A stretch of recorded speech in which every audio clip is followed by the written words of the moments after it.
family. Now, governors continue expressing their reservations with the proposed Public Finance Bill 2023.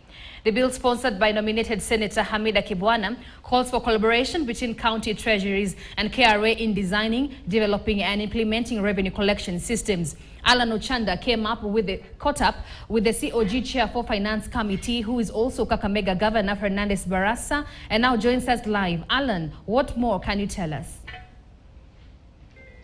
Well, Grace, there have been claims by the Council of Governors of attempts to claw back on devolution about some decisions being made by the national government. Among them was the attempts to maybe just return the function of management of the ECD back to the national government. Remember, there was an uproar. And so recently we saw that bill being sponsored by nominated Senator Hamida Kibwana to ensure that KRA now partners, helps the counties in designing the systems to collect revenue for the devolved units. And so that, of course, according to the governor, is also another attempt to just dent the semi-autonomy of the county governments in terms of management of their own revenue and, of course, their finances. And so I'm actually here with the governor of Kakamega, who is also the chairperson of the Finance Committee in the Council of Governors, to just shed more light on that particular issue, of course, as to whether they agree with it or not. Maybe Karibu Sanabana Governor, who is also the chairperson of the Finance Committee in the COG. Maybe you saw that proposal, that bill being sponsored by nominated Senator Hamida Kibwana. Maybe according to the Council of Governors, is this a clawback on the devolved units, or it sits well with the COG?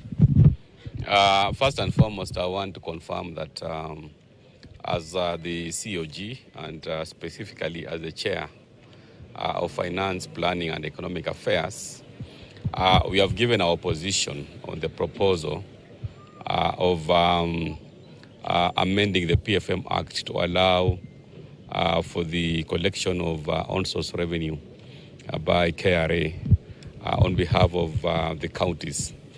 Our position is very clear that the national government must respect the fact that these two governments are distinct. The Constitution is very clear. Our position, which for avoidance of doubt, we are opposed to the implementation of that proposal. And because, number one, as counties, we have done a lot of investments in various on-source revenue automation processes. And therefore, we are opposed to that amendment. And we said that we need to have a further consultation. For counties which don't have any revenue collection system, we can have a pilot program to start with the counties which do not have any revenue collection system, so that at least we have it maybe done for the next 1 or 2 years as a pilot. We can start with 10 counties. But 30% or rather 50% of the counties have already invested a lot of money into automation of their revenue system. So our position is that this is something that requires further consultation, but not to be implemented as if counties have not invested some amount of money in terms of their revenue collection. So we are opposed to it from the word go, because the implementation of the same is going to be a clawback to a devolution.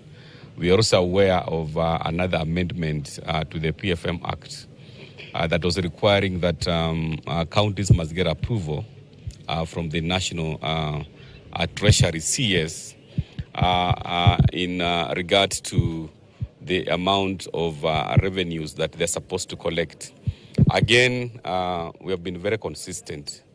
Our counties have been given specific powers in the Constitution and the PFM Act with regard to revenue collection. Largely, it is on property and entertainment tax.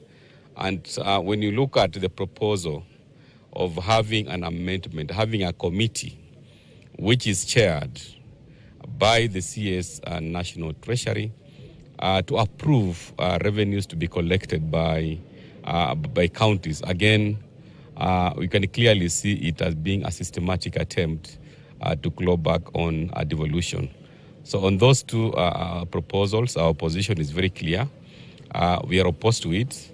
With regard to revenue being collected by KRA on behalf of counties, again, you are saying those counties which don't have any revenue collection system can start as a